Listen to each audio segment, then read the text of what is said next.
Welcome to another episode of A Woman Full of Soul. I am Mary and I'm here with Gina DeVee from Divine Living and Q Club. Gina, welcome. Welcome, Thank you. welcome. Thank you so much for having me. Sure, it's such a pleasure to have you on the show today. We asked you to be on the show because of your spirituality in particular and the gift that you have in sharing it with other people, as well as your business and everything that you do. So can you please tell everyone in the audience what it is you do every day and what your everyday looks like and a little bit about your business? Sure. Hi, everyone. It's such a pleasure to be here. I'm Gina DeVee. I'm the founder of Divine Living and the author of The Audacity to Be Queen, the unapologetic art of dreaming big and manifesting your most fabulous life. And I've been a business and success coach for the past 15 years with a kind of special spin on a holistic angle of incorporating spirituality, femininity, wealth consciousness in the business building steps. So I've worked with thousands of women from over 100 countries over the past, 15 to 18 years now. And it's just a real honor to be on the journey with so many women in the world up to really big things and not settling in life and really going for their dreams. And so that's what I am personally lit up about. That's why I wrote the book about queenhood. Queenhood is really about being the best version of yourself. So it's about being the queen of your life. What is most meaningful to you that you do? Most meaningful, I would say the one-on-one or the in-person interactions. As much as I'm grateful for technology and Zoom and podcasts and all the online things, when you meet someone in real life and you look into their eyes and a lot of my programs have always been in larger containers because it's just the kind of space that I've seen real long-lasting transformation need. And so being with a woman who started out and couldn't get pregnant and then did, or was in a toxic relationship and then got divorced, or was broke and living on her mom's couch and then has a successful 6 and then 7-figure business. So I think it's kind of the arc of the journey that is most meaningful to me. Awesome. You've been doing this for a really long time, multiple years. What did COVID look like for you, for your business, and then personally? What changes did you go through and what was most difficult for you? Yeah, I know that 2020 was a really hard year for so many people and 2021 as well. When you know what we know about a spiritual connection, we know that everything is always happening for our good, even if it doesn't look like it or feel like it. And so, my business model was very coaching and seminar based. So, I had to cancel a lot of events, but I just always knew, and I probably from reading the Tony Robbins books from back in the day, he said, always during a crisis, certain entrepreneurs will rise to the top. And I saw that happen with the housing market crash in 2008, 2009. And I just decided in 2020 that my God is bigger than any virus. And, yes, I had to look within. Yes, I had to pivot and create different things.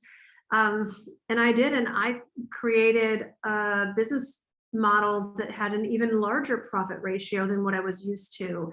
And created programs that were even more widespread. And though I couldn't go on a real life book tour, I went on a virtual one, and my book is now number 3 on Audible right now. So I just looked to see how could I continue to do my work in the world. And most of the people that I knew, even if they did get COVID, it wasn't serious cases of it. So it was just kind of I was living in a bit of a bubble and a blessed state where I know so many other people had a very different experience, but that was mine. What is one way that you've changed through COVID? Personally, or besides the changes that you just talked about with your business, what is one way that you felt you grew or changed? Yeah, I think I never, ever, ever, ever, ever thought about not being able to get on a plane. I'm such a Okay. traveler, and I never, ever imagined um, that that industry would shut down. And I never imagined that seminars would shut down. I think I imagined at some point I wouldn't necessarily always want to do them myself, but I never imagined that I couldn't hold a Mhm. retreat or an in-person event. And I think also the border closings, even the ones that still are, like I never imagined, my community is so global, and it has always Mhm. been that from the beginning. So to host an event and only have like Americans be able to come to it, and that even Canadians couldn't come, let alone people in, the UK or Middle East or Europe. That's been a bit surreal. And I think COVID has made me that much more grateful to not, I think it's like health. Like we say that we don't take our health for granted, but I'm a pretty healthy person, so I'm pretty sure I do. And I definitely took travel for granted, and I definitely took being able to host live events for granted. But COVID also shook me up in other great ways. We rethought where we wanted to live, and my husband and I moved from LA to Miami, and created a number of other cool changes. So I've kind of used it as an opportunity. Awesome. What inspires you to do what you do every day? Oh, I remember where I came from. I was Gina from Detroit. My parents were school teachers. I was taught go to college, get a job. I went to school in Kalamazoo, Michigan. Like I was just so um, in a very kind of middle class Midwest mentality. And I didn't know what else was possible. I thought the big life was only for movie stars and rock stars and professional athletes. And I was always attracted to glamour and kind of what some people consider the finer things in life. I think the finer things in life are just whatever you consider finer. Okay. But I don't wear Birkenstocks, and I don't like hiking or camping. I do love 5-star hotels and Jimmy Choo's, and that's just my J-Lo's my spirit animal. So that's just my own personal slice of what I love about part of Mhm. what I love about life. And so I think that for all of the women out there who are like me that didn't know what else was possible, or that this life is available to anyone who desires it, um, obviously there's certain elements to keep in mind. You have to have access to the internet and a bank account. So there are certain privileges along those lines, but that, I'm not naive to some of our sisters in the world not having access Right. to this.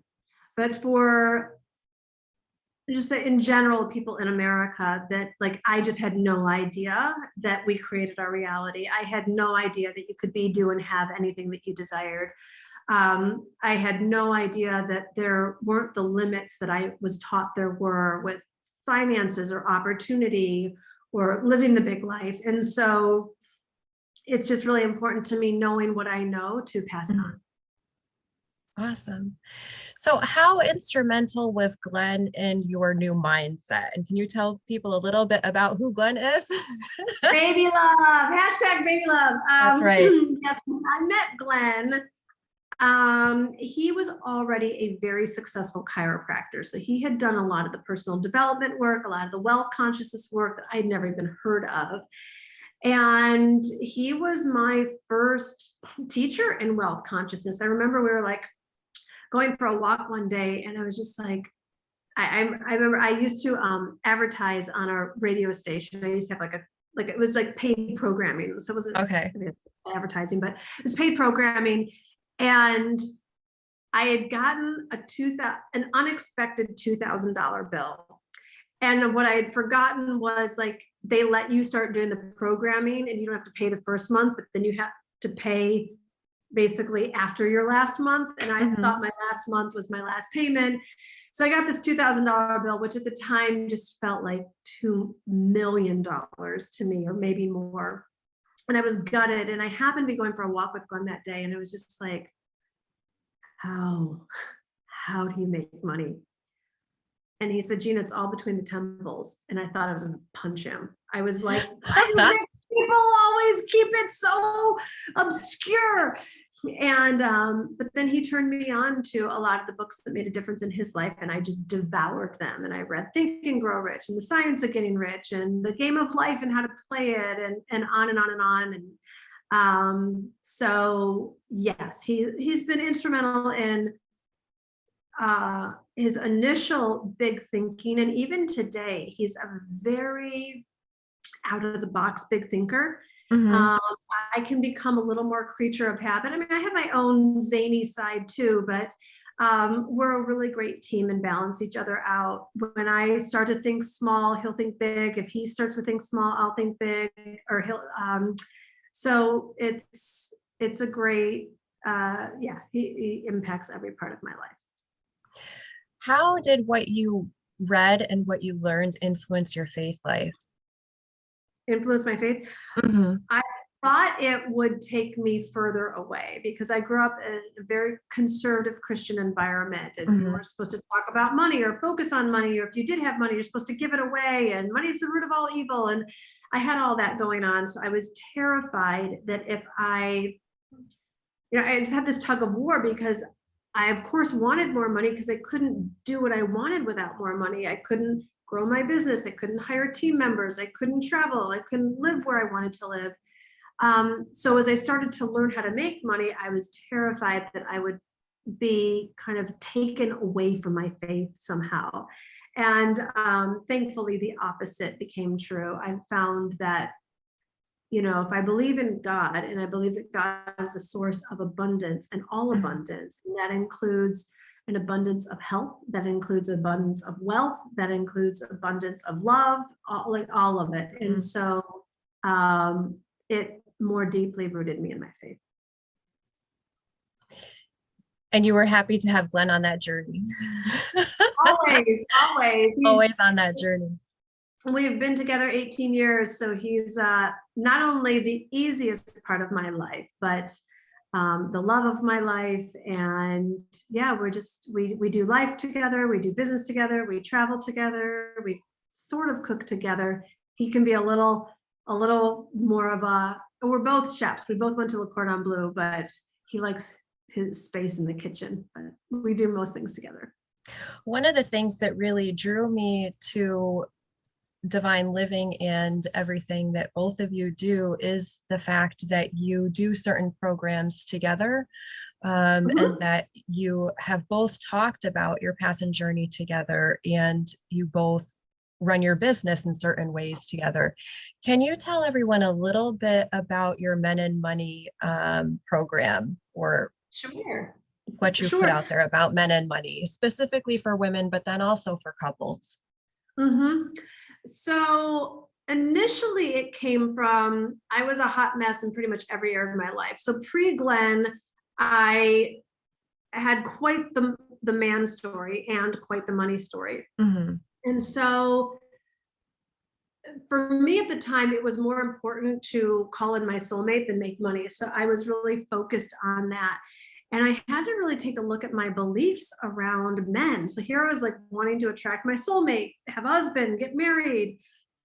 And then when I did the work with Catherine Woodward Thomas, who's the author of Calling in the One, I noticed that, wow, I had these really deep-rooted beliefs about men, that they weren't there for me, that they were weak, that they couldn't be trusted, that, so then if we create a reality, no wonder I didn't have a man in my life. Like a negative mindset. Would you say you had a negative mindset about men when back then? Definitely a lack mindset. I would call it more lack.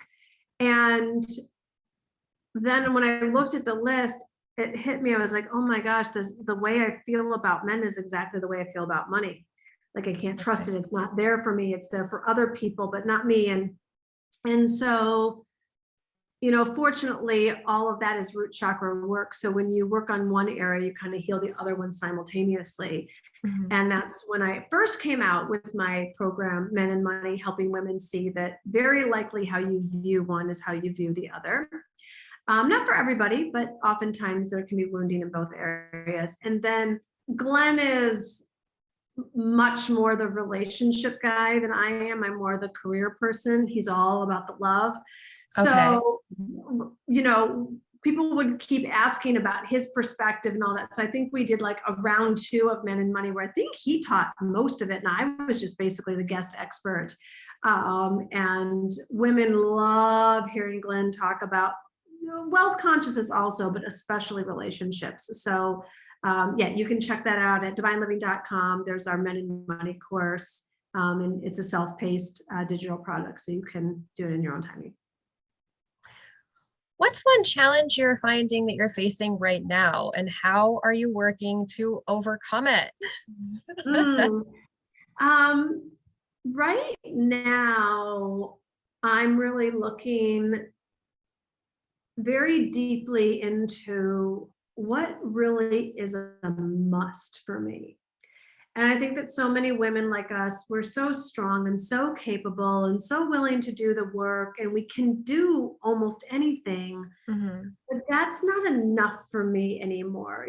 I feel very fortunate to have checked off a number of accomplishments of, met and married my soulmate, made a certain amount of money, traveled certain parts of the world, filled programs, and so there could be if I just went unconscious, I could just keep going through the motions and keep doing the same things. Mm-hmm.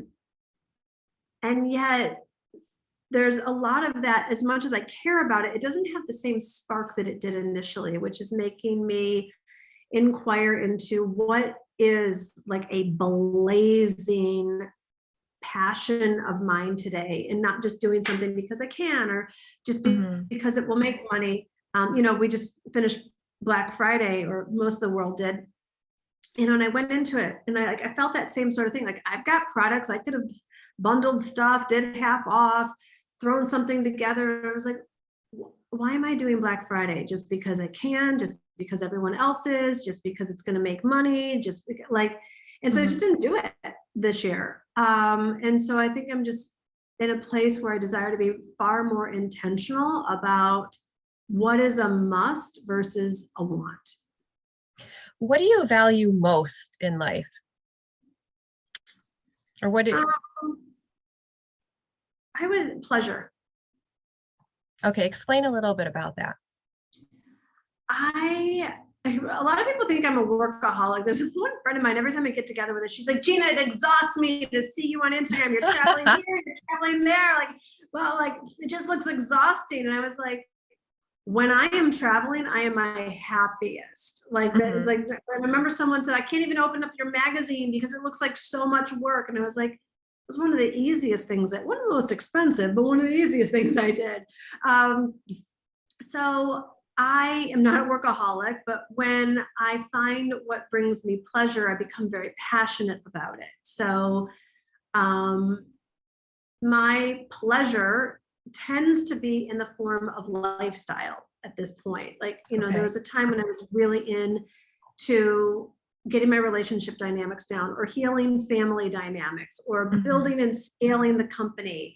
And right now, I'm much more about divine living than divine working. I'm like, maybe, and that's also something with COVID. It's like, we don't get forever. Like we get what we get right now. And so for me, I just spent 6 weeks in Italy with Glen. And, I did very little work. I shot some cool stuff for my Q Club, but that was fun and it was pleasurable. And I didn't even have the idea until I got there. It's like, once I got there, I said, wow, I want more people to experience the pleasures of Piedmont, is actually what the series is called. And I called my favorite clothing designer, which I'm wearing right now.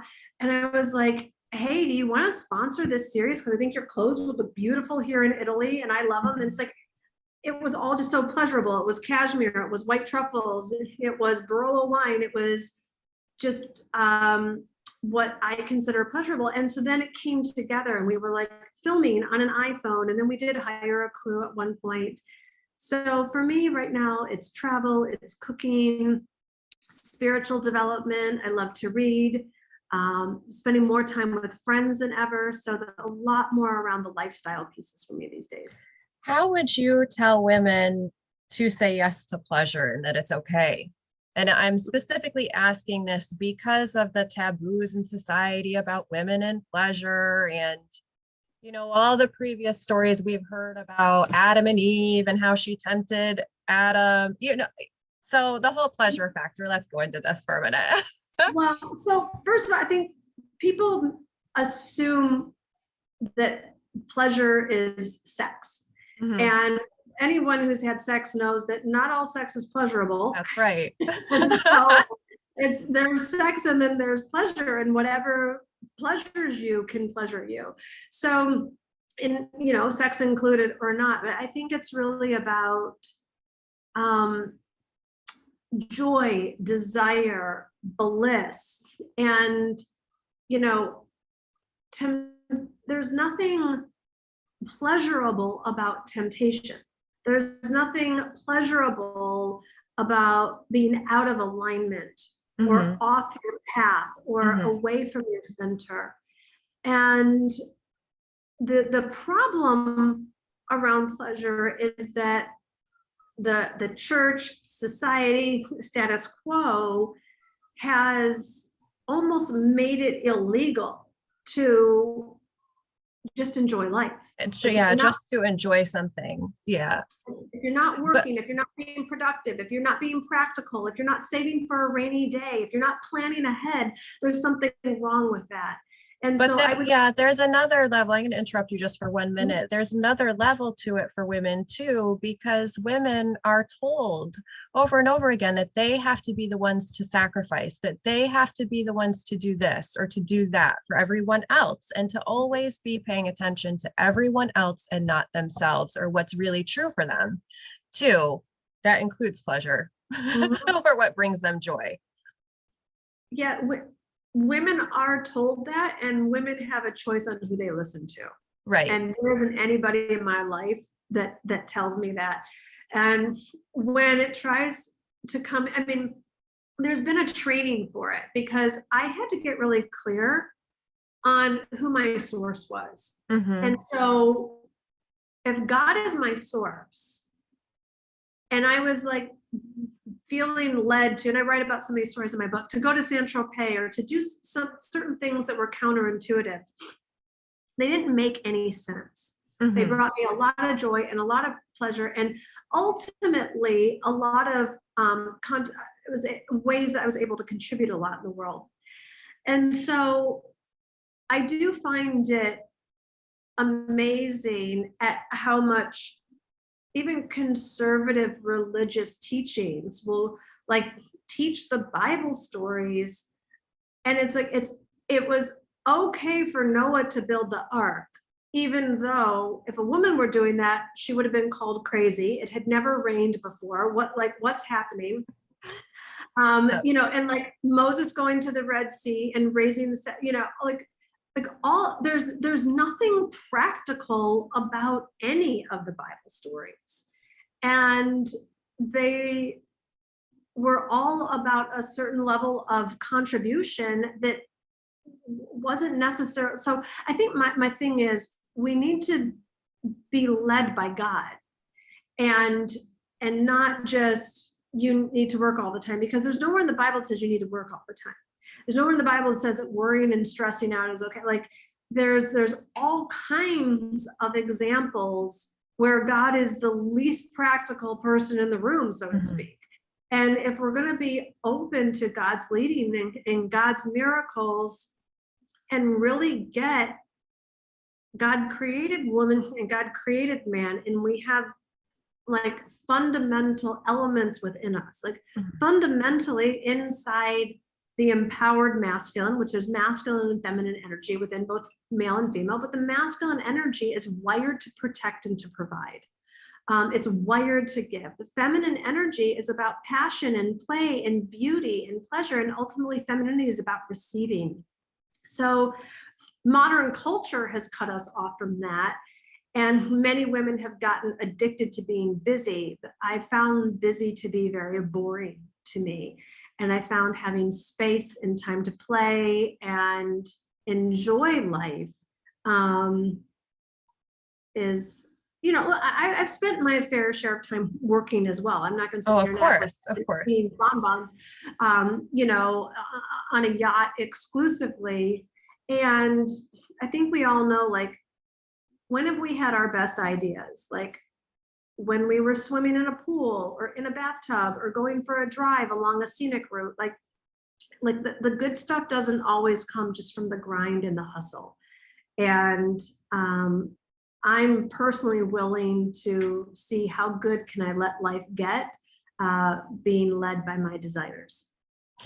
So there's just a couple things I want to add to what you said. To go back to the Bible, you were talking about Moses and Noah. They were both very passionate about what their calling was.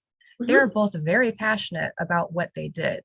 Mm-hmm. Noah was very passionate about building the ark. He listened to that desire. He listened to that calling. He listened to that passion. He didn't just throw it out the window and say, okay, goodbye, passion. Mm-hmm. The same beyond thing logic, beyond logic, beyond practicality, beyond probability to the naked eye. Yeah. And to go back to that, another biblical example, the disciples were happy to follow Jesus. Okay. Mm-hmm. They chose to follow him. They enjoyed following him. They enjoyed being around him. They enjoyed learning from him. So there's no reason why we should not enjoy what we're doing, mm-hmm. Enjoy the work that we do, or choose to enjoy the work that we're doing, or go down a path that leads us to greater joy in our work. The other thing that the conversation brings up for me is that a lot of women, when they choose to say yes to what brings them pleasure, makes them happy, and brings them joy, just even having joy in what they're doing, and allowing themselves or giving themselves permission, even though they shouldn't have to give themselves permission, they should just be able to do it. There's this idea of materialism, this idea mm-hmm. that's a very materialistic way for women to be. Can you talk to that a little bit, or speak to that a little bit? Mm-hmm. So I think it really all goes back to being guided by God. There have been, there's plenty of examples in the Bible about physical beauty, about material beauty, about castles and thrones and the whole thing.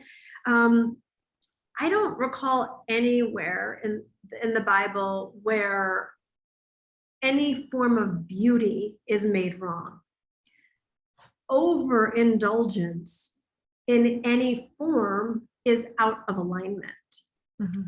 And so I think it's up to every individual to go to source about what is the guidance in terms of their contribution and what they're meant to be about, and how they're meant to serve, and how they're meant to show up, and what example they are meant to make in the world. I mean, I don't think that there's anything spiritual about lack in any form. So when people are lacking money, or lacking space, or lacking time, it doesn't make you more spiritual. I don't think that Joel Osteen or Joyce Meyer or Real Talk Kim are doing any less great work in the world because Real Talk Kim is dripping in Gucci and Joel is in a stadium and, Joyce is doing her thing. Like, their level of abundance and wealth and prosperity,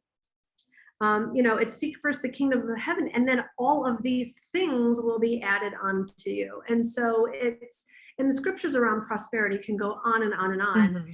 I don't think that we were ever, if we're created in God's likeness and God is eternal and abundant, mm-hmm. we aren't meant to be in lack. And I think that overindulgence materially is no different than with food or with work. I know it doesn't feel good to me when I overeat, when I feel too full, when I feel too stuffed. It doesn't feel good to me if I let too much time go by, mm-hmm. and I haven't eaten enough. Like, it's really about getting to that place that's just right. So it doesn't feel good to me. Right now I'm looking for a house in Italy. It doesn't feel good when I walk into these places that are like, I don't know, 20,000 square feet. Like, it doesn't feel good to me. And also it doesn't feel good to me when I'm walking into places that feel too small to me. So it's really about, when I've overspent financially, or I've had regrets about underspending as well. So I think it's about everyone finding the right relationship for them with prosperity and abundance. Okay. That makes a lot of sense. Thank you for explaining that. I know a lot of people listening will be very impressed and excited to hear what you had to say about that, especially the pleasure piece, and how to really discern and figure out, well, what's really in alignment for you in that area and what isn't. And yes, and to not judge another woman's path.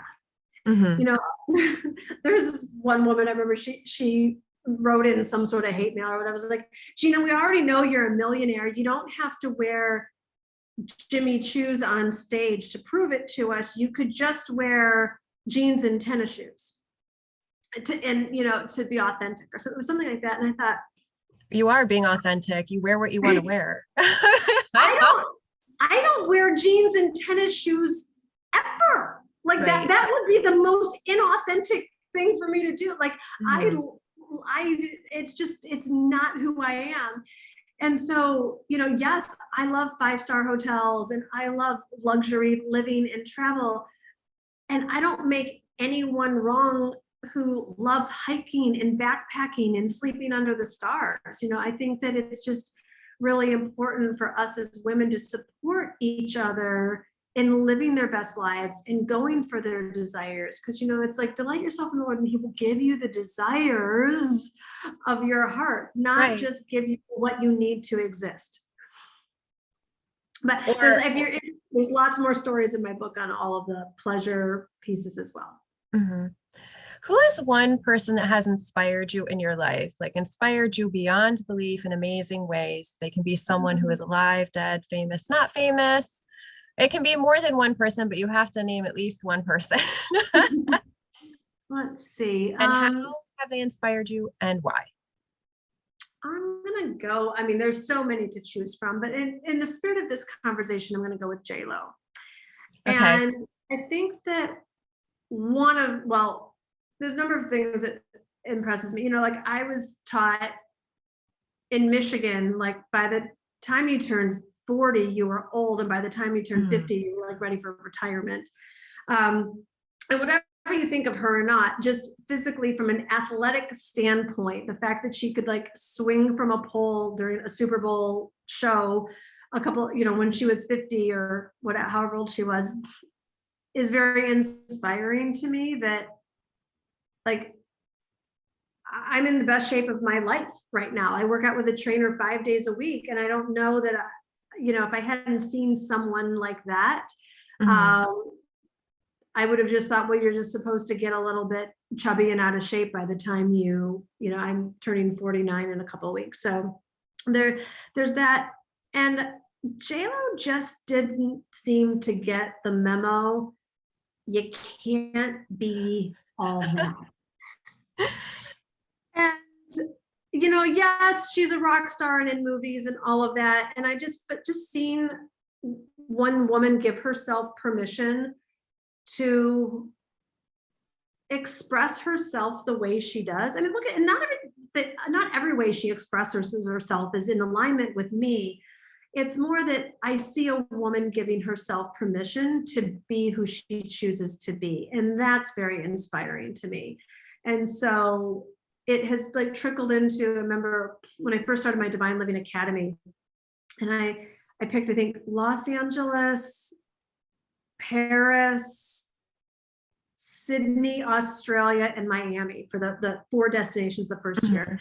And even Glenn, he's so big thinking, he's like, who's going to go to Sydney? And I was like, I'm like, well, I don't want to like just do events at airport hotels in US cities. And, so I think that like I gave myself permission to be the luxury brand of personal development throughout the years, where we did things and do things in beautiful hotels and venues. And I do dress the way I desire to dress, and, you know, throw cocktail parties and soirees, and, you know, it's, so I also give myself permission. So I think I would go with J-Lo.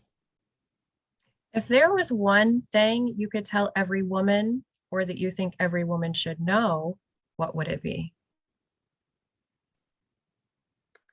You can be, do, and have anything you desire. And I think that for too long, and even today, I will catch myself in the old programming of I can't, or that's too hard, or it's going to take a long time, or that's for someone else. And I have to catch those thoughts and take radical responsibility for my life. That if the desire is in me and it's a true desire, then that means God put it in me, and that means it is meant to be my reality.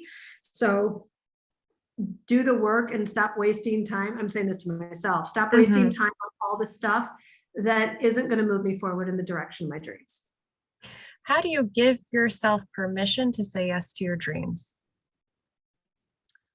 I think it came after so much of the unlived life, especially in my 20s, where I struggled so much and I was in debt and I was overworked.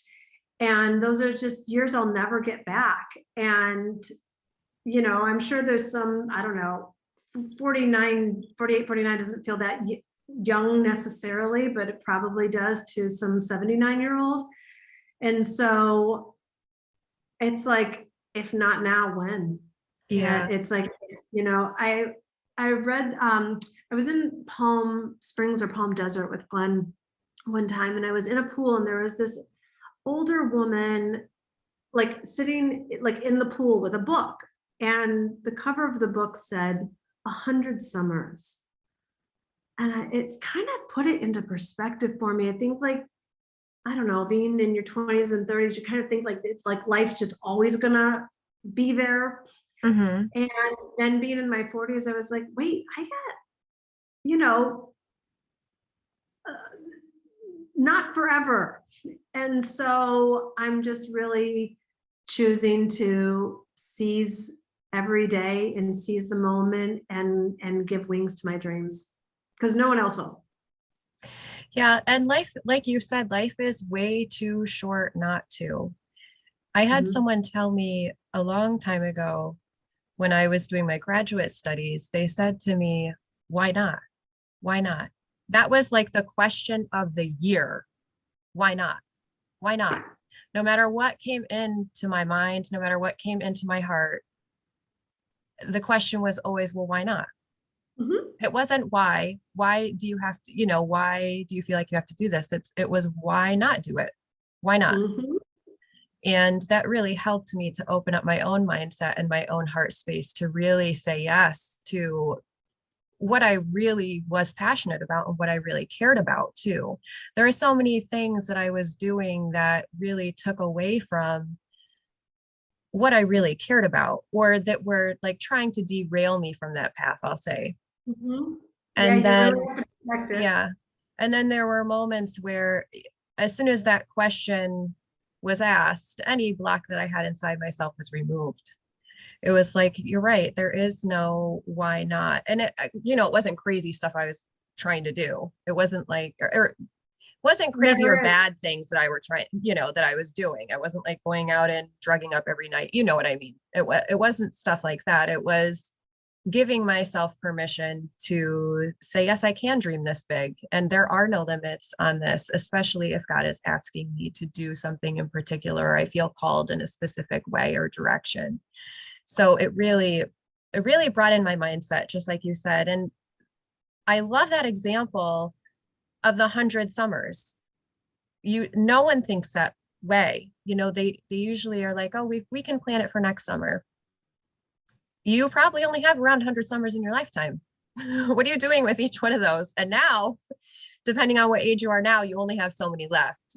What are you doing? How are you using your time? What does that look like? And what is your priority? And what do you really want to do? How do you want to spend that?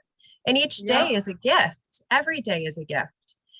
I think the pandemic really brought that forward, hopefully for a lot of people, to see each day as a gift for everyone that is here, that everyone that is still here, and each day that we have with ourselves is a gift, and then every other person is a gift too. Mhm. So thank you for that and reminding us of that. My pleasure. What would you say if you had to define a woman full of soul, and how would you define a woman full of soul? Is there one characteristic you would give, multiple things? What does it look like for you? Passionate. When we lose our passion, we lose our soulfulness. So I think that it's really about us getting clear on what really is our yes, and let your yes be yes and your no be no. How would you recommend people stay passionate? Live your life by desire. And even when everything doesn't necessarily feel super desirous, make sure that you're treating yourself to desires along the way. So like, for example, I was on a great workout mode for 9-10 months out of last year, and then I traveled to Italy and I chose to not work out for about 3 months. So I'm getting back into it right now, and like, it's not the most pleasurable hour of my day because my body isn't like back into it yet, but I have like delicious healthy food waiting for me when it's done, and hot steamy bath. So it's like I do things to reward myself and treat myself along the way when I'm working and getting some things done and making sure that I've got a lot to look forward to. So that's for me, restaurants or trips or time with girlfriends or fun adventures with Glenn. What would you say if someone said, I've lost my passion? What do I do? Get to the right mentor in the room in real life, at the right workshop, conference, seminar, any of it. I believe that proximity is power. And I'm not just talking about like socializing and networking power. I'm talking about if someone's doing all of the work to put together some kind of live event, whether you want to get passionate about feminine energy or business or spirituality or relationships or whatever it is, that when you put yourself in a room with someone who's lit up and passionate about a particular subject, and has the ability to facilitate transformation for someone who's lost their passion, that's what I would recommend. What about for someone who doesn't feel that they're entitled to say yes to passion or entitled to having passion? I'm specifically thinking of like older women who have gone through a breakthrough during COVID or the pandemic. They had like some major life change happen or something, and they've gone through a breakthrough, but they're still like, I don't deserve to have this passion or to really say yes to this, or even if they lost a spouse and now they're like, sure. I can't say yes to it. So not deserving and being in a genuine season of mourning a loss are completely different. Any woman that says she doesn't deserve definitely needs to get in with a mentor, read a bunch of books, and get into truth, because there's only falsehood that says anyone is undeserving. So that a woman who says I don't deserve is living a lie. And so if she's committed to the lie, then that's her choice. And if she's committed to her freedom, then there's limitless resources. You can read my book or, plenty of other books to start to create that spark. I think the thing around deserving is it's too often we were read the stories that one day our prince will come and someone's going to come and rescue us. And then when I realized no one's going to rescue you, you got to do it for yourself, I got kind of bummed out because I was like, well, that's, it sounds like even more work to do. The art of self-permission, and we talk a lot about that in the Q Club, it's a real act of generosity for yourself. And it's a little ridiculous to think that someone else must do something for you that you are actually meant to do for yourself. Like, only you should give yourself permission as an adult grown woman to have chocolate ice cream, go to a seminar, read a book, take time off, visit a friend, whatever it is. And so, I think the amount of little girl energy and expecting or even wanting someone else to come save you or fix you or rescue you, it's sadly, anyone with that mentality is going to get left behind, and they're not going to be living their full destiny and their purpose. The women that are fully self-expressed are giving themselves permission and taking personal responsibility to do so. Right. And the self generosity, when you're generous to yourself, you're generous to everyone else around you. Mm-hmm. Generosity Right. breeds generosity. So to not be generous with yourself, you're actually limiting your generosity to other people, because that spirit that you're holding inside of yourself with generosity is transformed and given to other people when you're generous to yourself, and you're giving other people to, the permission to be generous with themselves too. Mm-hmm. But yeah, for older women, I don't know if it's about the deserving part. My thought was, there's a lot of women who lost their spouses or lost loved ones during COVID. And right now they're feeling like, oh, I don't deserve to have the passions that I have, or I can't really act on those because I've never done them in the past and I wasn't allowed to then, or they felt, or their life changed, they went through living this. Every one of them just needs to decide for herself, Yeah. Is this your truth or is this an excuse? I think that all of us are stepping into a new world. All of us are, if we're growing, we're stepping into unfamiliar territory. And the question to ask is, how good are you willing to let your life get?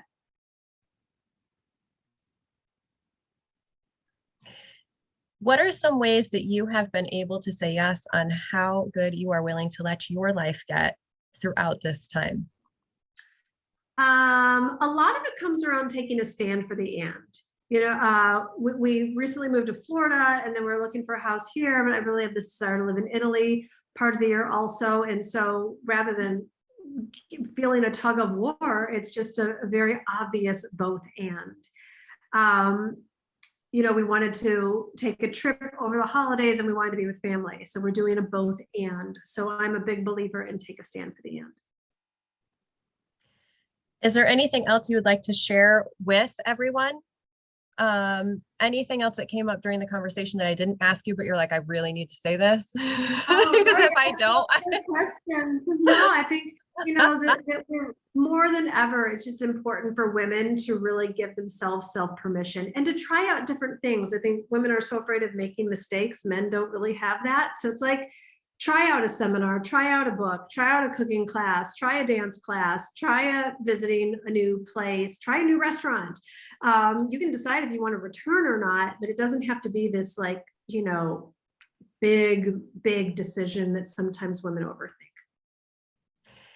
Yeah. And right now I want to say that there's more liberty and more openness right now for women to take the risk. And it's not even that big of a risk. And I'm saying that because so many changes have happened during the pandemic and COVID that we're still in the middle of major changes and major flux, where women can really say, this is what I want. Like, even just thinking about the way business has changed itself and how many women are now working remote and they enjoy it and they don't want to go back into working in a building or working in this certain way. Say it. Speak your truth, say what it is, so that it actually stays and so that what you want actually happens. Because if you don't speak it and you don't say it, people aren't going to know. That's a whole other part of giving yourself the permission to actually say yes to what your heart is telling you is true for you. and true for your Mhm. desires and what God desires for you. So Mhm. I agree with that. And the being passionate about what you do and leading a passionate life. Life is too short to lead a dull and boring life or something that Truth. you're not lit up about. Yeah, for What are sure. three things that you think, not even that you think, that you really feel inside your heart core and inside your heart space? Three beautiful ways and new ways that you're moving forward now. Looking into, and I don't want you to future trip, but looking into the new year and this Mhm. season right now. So the season's so full of possibility and openness Mhm. and growth and beauty and grace. Mhm. Um, well, one thing is I took my real estate exam recently, and so I'm going to be adding that element to my Mhm. career. So I'm excited about that. Um, I would say continuing to look for a home in Italy and taking on that endeavor and probably doing a renovation, which I've never done. So that's exciting. And then taking some new trips and visiting some new places. Awesome. I look forward to your next season. I'm assuming you're still going to be doing it in Q Club, like showing some of Oh, the things that you're doing and you updating know people it. with the You know it for sure. That's perfect. what Q Club, part of what Q Club is all about. Yes, is the adventure and the travel and the uplifting segments that are in there.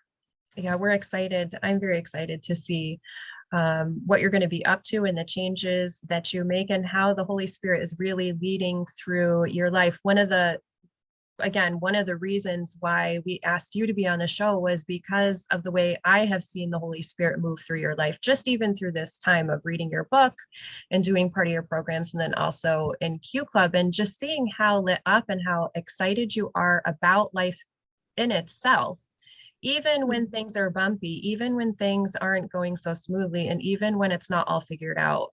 It's just amazing how your spirit bounces back and Mm, overflows through everything you do, no thank matter you. what it is. You are so lit up and so in alignment with yourself and what your highest good is, and the good for others, that nothing can outshine that. Literally every time. Even so, I've even listened to your podcast, and by the end of your podcast there is something that comes through where I'm like, her soul is so in alignment with Mm, exactly what God is asking her to do. That you can just tell, you can feel it. You can feel it in the words that you're saying and what your true message is. And I am just thankful and so grateful for that. oh, So well, thank you thankful. for reflecting Yeah. that. I received that. I received Yeah. that. You're one of the few people who truly holds that, truly holds that and allows it to radiate out to others. So thank you for that. And I know that Mm, there are so many people you're touching within your own programs, but then also each one of those women and everything that they're doing in their own life, whether they're working or not working, whether they have their own business or not. I know that each one of them are taking it, and it's filling them and fueling them and really giving them the grace and the beauty to shine in who they are. beautiful. So thank you Mission so much for accomplished that. then. Yes. So thank you so much. And thank you for being on the show today and sharing so openly about Pleasure. yourself and your life, and for allowing other people to be included in that and invited into that, and to really see that truth for you. So even your pleasures in Piedmont, it was so simple, so easy, but so open and true.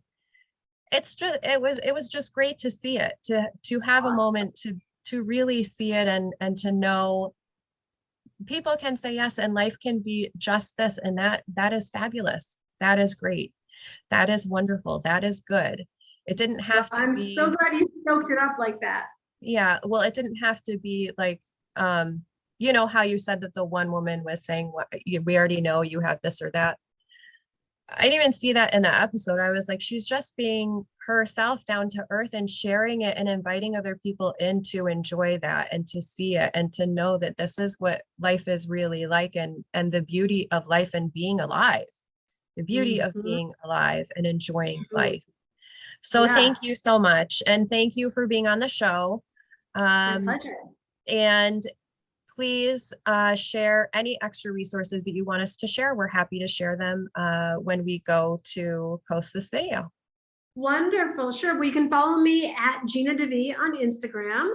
You can subscribe to my podcast. It's Divine Living. And you can, if you want to get my book, you can do divineliving.com/book. And if since we're talking about the Q Club, if you want to check out the Q Club, there's a 2-week free trial. If you go to divineliving.com/app. Awesome. And we'll share all of those as well in written form, so people have them and can, click on the links and all of that too. Thank you so much. And if there's nothing else, we're going to sign off for our episode. Do you have a special prayer for everyone? Sure. Do you want to close with a prayer? Yeah. Oh, dear God, we're so grateful that you created us with such love and such joy and such abundance, and meant for just the individual and unique contributions that each of us are meant to have. And I pray a very special prayer and blessing of favor over every listener here, that we would all rise to the highest level of our potential and what you have created us for, and let us not focus on any of the stumbling blocks or what it looks like in the natural world isn't happening or going according to our plan. But we remember that your ways are higher than our ways. So we seek the higher ways and the higher thoughts that come from you. And we pray all of this believing, amen. Amen. So also for everyone who's tuning in, Gina does do some prayer and meditation resources as well that you can check out in her different areas and avenues in her social media platforms. All right. Thank you so much, Gina, and God bless and have a fabulous day. And I look forward to everything else that you're going to be sharing. Thank you so much. Have a great one. Bye-bye. You too. Bye-bye.